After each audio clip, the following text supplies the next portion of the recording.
Welcome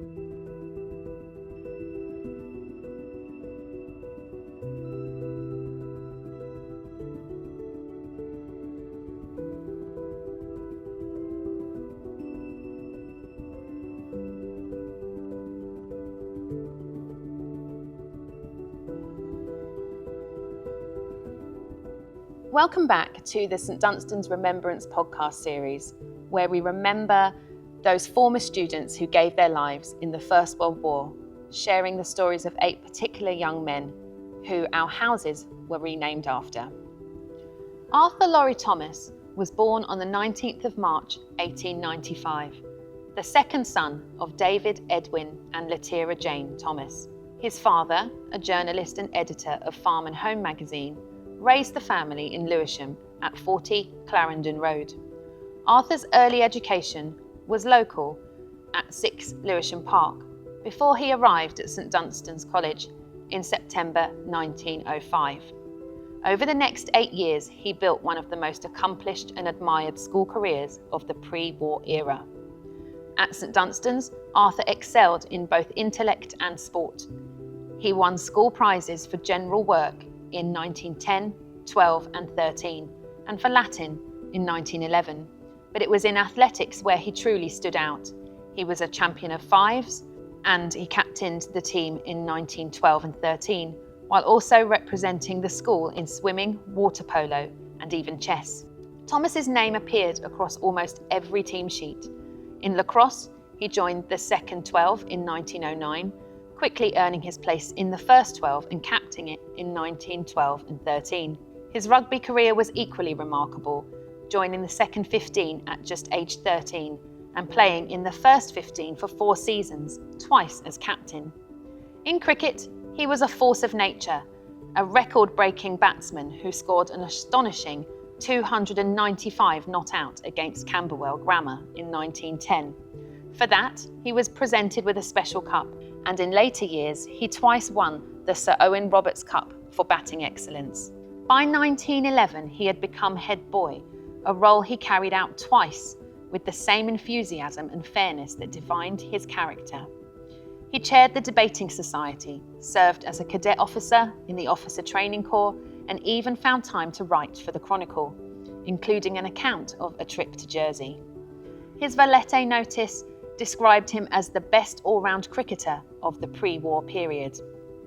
In 1913, Arthur left St Dunstan's to take up an open scholarship in classics at Brasenose College, Oxford. There too his talent shone, earning a half blue for lacrosse and playing both rugby and cricket for his college. Yet, his promising university life was cut short by rheumatism and soon after, by war. When the First World War broke out in August 1914, Arthur volunteered immediately. His experience in the Officer Training Corps meant he was quickly commissioned into the 20th London Regiment, a unit with strong ties to his old school. He joined the Old Dunstonian Company as a junior officer and continued to play rugby for his battalion before deployment to France in March 1915. His letters from the front, printed in the St Dunstan's Chronicle, show the same lively, optimistic spirit that had defined him at school. He wrote of the long marches, the camaraderie of the trenches, and even moments of humour amid danger, like nearly losing his head to low telegraph wires while riding on a bus to the front. He expressed pride of his men's conduct, writing, "The efforts of the regular battalion said we were the best territorials by far that they had met, equal to any regulars. That's not bad for a start, is it?" But trench life took its toll. The rheumatism that had troubled him at Oxford returned, worsened by the cold and damp. He was invalided home, and though unfit for frontline duty, he served tirelessly in home commands, rising to the rank of captain. In the summer of 1918, after years of petitioning to return to active service, Arthur was finally past fit again and rejoined his regiment in France. Only weeks later, during fierce fighting near Maurepas, close to Péronne, he was gravely wounded. Captain Arthur Laurie Thomas died of his injuries on the 30th of August, 1918. He was 23 years old.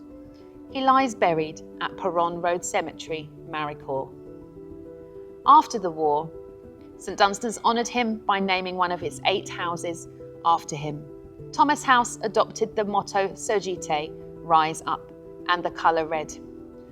In the November 1918 issue of the Chronicle, Headmaster Stewart wrote, "Arthur Thomas was one of the best cricketers we have ever had, but beyond that, he was a noble character. As head of the school twice, all of his efforts were directed towards making others comfortable and happy, and no one ever asked for his advice in vain. May we keep his memory evergreen." Formerly Bellingham House, as we mentioned, Thomas House had the colour red and the motto Surgite, meaning rise up or push on. Thomas merged with Bennett to form the later Forder House, which now gives its red colour to the modern-day Ghent. At last year's Remembrance Day, we were honoured to welcome a representative of the Thomas family to our commemorations.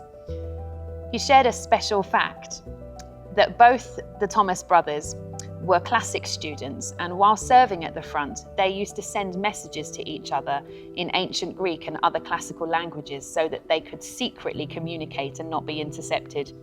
Isn't that a clever little thing? Arthur, Laurie, Thomas. We will remember them.